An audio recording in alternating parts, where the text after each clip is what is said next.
So thus far, the story in the last few episodes has been heavily driven by the human side of things, and not so much by the Kumiko side or spider side.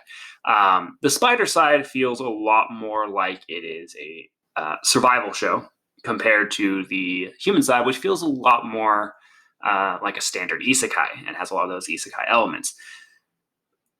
And it's kind of interesting because our protagonist is not the person part of that standard isekai. They're in the survival show part. And it's kind of interesting to see that the side characters are getting the isekai dream. Not for some of them, but I'll get to that. And the protagonist is just trying to survive and I don't think she's acquired any of her other goals at the moment, aside from surviving and not running from fights. Is pretty much her goals at the moment. But hey, our spider has a friend now, and that friend is her, and she is her, and her is she, and yeah, they're the same but different entities of the same. It's like having two brains, but they think alike and are connected, and they know what the other one's thinking. It's a little hard to wrap your head around. But hey, she has someone she can talk to, and who's going to respond to her, and that's what matters. She needs that. She is very isolated, and that's thanks to the parallel mind skill, because now there's two of her in her mind, but not anywhere else, just in her mind. But it increases her abilities because one can control one part of her body and one can control the other part, independent from each other, but they also can work together at the same time, from what it seems. So there's that. Also, the fight animation has gotten a lot better. Her fight versus the eel turned out to be pretty good. Well choreographed. Animation was a lot smoother and nicer.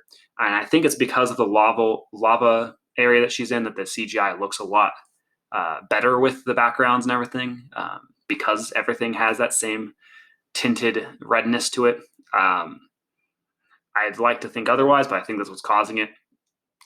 If it's not, I'll be pleasantly surprised, and that will be a very, very nice, pleasant surprise, because that means that we're improving in the quality, which is always nice when any anime improves their quality over time, especially if they already started good.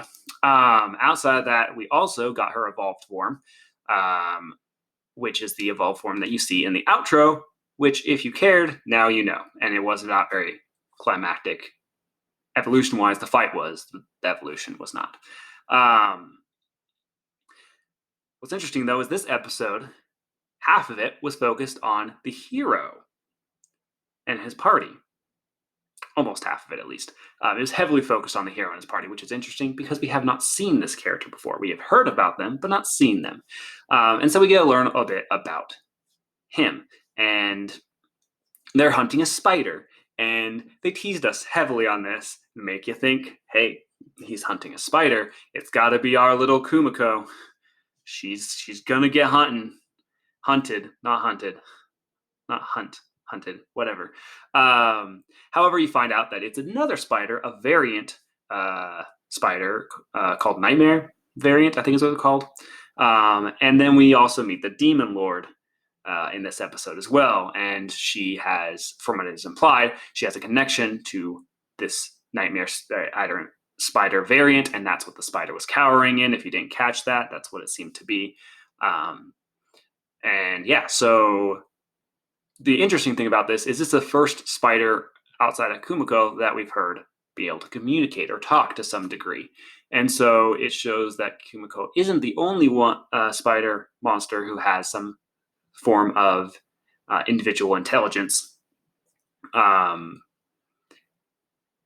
But he seems to be also controlled at the same time from the Demon Lord. I don't know if the next episode is going to cover anything like that, but what happened there, we'll find out. And at the end, we also learn that the other prince, who I do not remember his name, I don't know why, but I want to say Hugo, but I don't know why I want to say that. I feel like it's wrong, but I might be right. Who knows? I haven't really looked it up. So you find out he has a problem, and that problem is he thinks he's the protagonist of this world.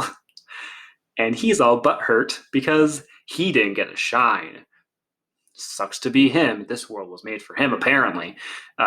He's gone a little crazy. And it's interesting because in the last episode, I mentioned how and focused a lot on how the characters are being influenced by this world. And being born a prince, he's probably been told all his life he's the best, he's the greatest. And now he's starting to have a personality with relation to that kind of you're the best to ever live and this everything is yours kind of thing, which I'm assuming that's what he is, considering that's his attitude, and that's the only thing I could think of is the prince thing. Maybe he'll explain it more, but we get to see from his point of view how he thinks about the world and how it was created all for him, and that's kind of crazy. He also punched a window out for no reason.